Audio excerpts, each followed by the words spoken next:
శ్రీకాకుళం నుంచి hat trick victory కొట్టిన రామ్మోహన్ నాయుడుకు ప్రమోషన్ లభించింది.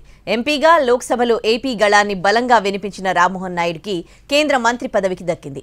గతంలో ప్రత్యేక హోదా, పెండింగ్ సమస్యలు సహా ప్రతి అంశాన్ని పార్లమెంట్లో బలంగా ప్రస్తావించారు. నాడు తండ్రి ఎర్రన్నాయుడు కేంద్ర మంత్రిగా చేస్తే ఇప్పుడు తనయుడికి అవకాశం దక్కింది.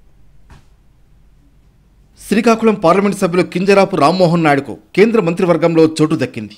ఎన్డీఏ కూటమిలో భాగస్వామిగా ఉన్న టీడీపీకి ఇచ్చే మంత్రి పదవుల్లో రామ్మోహన్ నాయుడుకు కేబినెట్ హోదా లభించింది.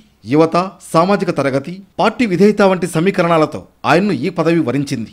శ్రీకాకుళం ఎంపీగా వరుసగా 3 సార్లు ఎన్నికైన రామ్మోహన్ నాయుడు అందరితో కలుపుగోలుగా ఉండడం, చొరవ, సమస్యల్ని లోక్సభలో ప్రస్తావించడం వంటివి ఆయనకు ప్రత్యేక గుర్తింపును తీసుకొచ్చాయి. ఆ గుర్తింపే కేంద్ర మంత్రి పదవి దక్కేలా చేసింది. రామ్మోహన్ నాయుడు తండ్రి ఎర్రన్నాయుడు గతంలో కేంద్ర మంత్రిగా పనిచేశారు. ఐకే గుజ్రాల్, దేవేగౌడ ప్రభుత్వంలో కేంద్ర మంత్రిగా చేశారు. దీంతో తండ్రి తనయులిద్దరూ కేంద్ర మంత్రులుగా పనిచేసిన రికార్డును సొంతం చేసుకున్నారు.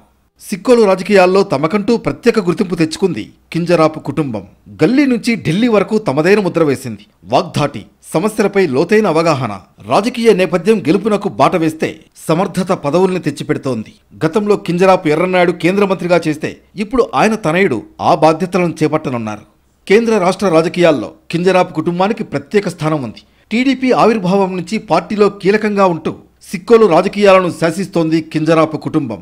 ఏపీ టీడీపీ అధ్యక్షుడిగా అచ్చెన్నాయుడు ఉండగా శ్రీకాకుళం ఎంపీగా కె రామ్మోహన్ నాయుడు 3వ విజయం సాధించి హ్యాట్రిక్ కొట్టారు. అయితే కింజరాపు కుటుంబం నుంచి మొదట చట్టసభలకు వెళ్లింది ఎర్రన్నాయుడు. 1983లో మొదటిసారి హరిశ్చంద్రపురం నుంచి ఎర్రన్నాయుడు ఎమ్మెల్యేగా గెలుపొందారు.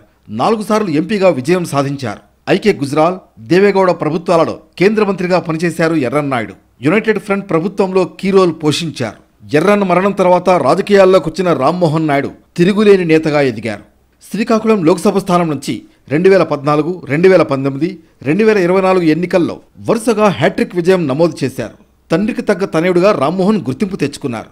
శ్రీకాకుళం లోక్సభ స్థానాన్ని కంచుకోటగా మార్చుకున్నారు. అంతా రాము అని పిలుచుకునే రామ్మోహన్ తాజా ఎన్నికల్లో 3,27,000 ఓట్ల ఆధిక్యంతో గెలుపొందారు. ఎన్డీఏలో భాగస్వామిగా ఉన్న టీడీపీలో కీలక నేతగా ఎదిగిన రామ్మోహన్ నాయుడుకు కేంద్ర కేబినెట్లో బెర్త్ కన్ఫర్మ్ అయింది. ప్రాధాన్యత గల శాఖ దక్కే అవకాశం ఉందనే ప్రచారం జరుగుతోంది. తండ్రి ఎర్రన్నాయుడు లాగే రామ్మోహన్ కూడా మంత్రిగా దేశానికి, రాష్ట్రానికి మంచి పేరు తీసుకొస్తారని సిక్కోలు వాసులు అంటున్నారు.